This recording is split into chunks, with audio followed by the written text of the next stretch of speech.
بھروسہ نہ کرو جب تک تم اسے غصے میں نہ دیکھ لو۔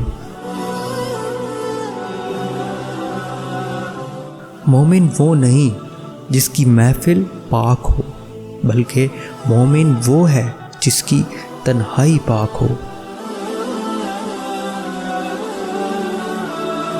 خواہشات جاہلوں کو غلام بنا کر رکھتی ہے۔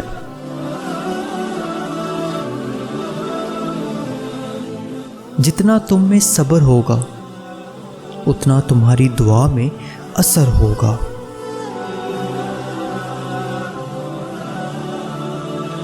مشورہ ایسے لوگوں سے کرو جو اللہ سے ڈرتے ہوں۔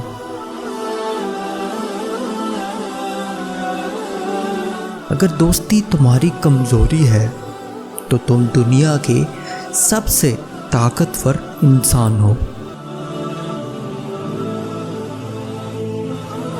خوبصورتی کپڑوں سے نہیں بلکہ علم و ادب سے ہوتی ہے۔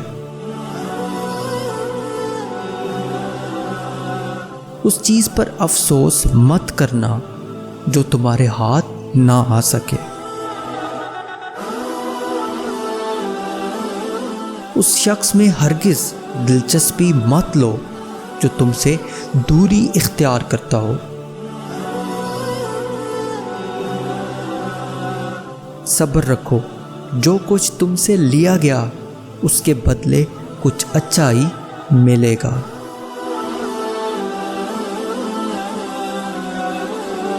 ہر اس دوست پر بھروسہ کرو جو مشکل میں تمہارے کام آیا ہو۔